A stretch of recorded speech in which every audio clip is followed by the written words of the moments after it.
સુરત જિલ્લામાં હવામાન વિભાગના રેડ એલર્ટને પગલે રાજ્ય સરકાર અને જિલ્લા તંત્ર સંપૂર્ણ સતર્ક બન્યું છે. આરોગ્ય રાજ્યમંત્રી પ્રફુલભાઈ પાનશેરિયાએ ડિઝાસ્ટર કંટ્રોલ રૂમની મુલાકાત લઈ તૈયારીઓની સમીક્ષા કરી હતી. આગામી 24 કલાક સુધી નાગરિકોને ઘર અથવા સુરક્ષિત સ્થળે રહેવા, બિનજરૂરી બહાર ન નીકળવા તેમજ નદી ખાડી કિનારેથી દૂર રહેવા અપીલ કરવામાં આવી છે. ટેક્સટાઇલ, ડાયમંડ અને અન્ય ઉદ્યોગોને રજા આપવા સૂચના આપવામાં આવી છે તથા નીચાણવાળા વિસ્તારોમાંથી લોકોને સુરક્ષિત સ્થળે ખસેડવાની કામગીરી શરૂ કરવામાં આવી છે. એનડીઆરએફ, એસડીઆરએફ, મહાનગરપાલિકા, જિલ્લા પ્રશાસન અને પોલીસ સહિત તમામ ટીમો 24 કલાક સ્ટેન્ડ બાય પર છે. સાથે જ નાગરિકોને સોશિયલ મીડિયાની અફવાઓથી દૂર રહી માત્ર કલેક્ટર કચેરીની સત્તાવાર માહિતી પર જ વિશ્વાસ રાખવા અનુરોધ કરવામાં આવ્યો છે.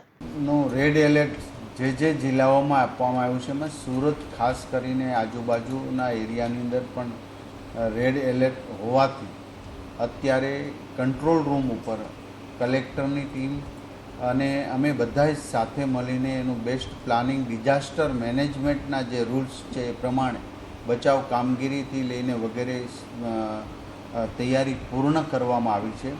પરંતુ હું તમામ પરિવારજનોને વિનંતી કરું છું કે આજથી અત્યારથી 24 કલાક સુધી કોઈએ સેફ જગ્યાથી બહાર જવું નહીં. પવનની ગતિ તો 30 કિલોમીટર જે પ્રતિ પહેલી રહેશે, પરંતુ વરસાદ ઝાઝો આવવાની હવામાન વિભાગની આગાહી છે.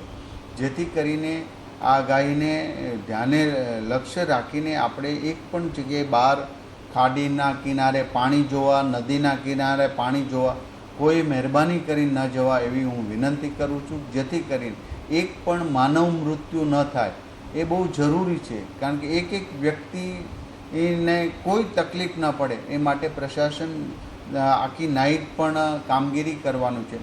આર્મીની એક ટીમ અને કુલ 4 ટીમો અહીંયા સ્ટેન્ડ બાય રાખવામાં આવી છે. જ્યાં જરૂર પડે ત્યાં સુરતના તમામ તાલુકાઓ અને સુરત શહેર municipal commissioner, team collector, team police, બધા જ એજન્સીઓની તમામ અધિકારીઓની રજા રદ કરી દેવામાં આવી છે.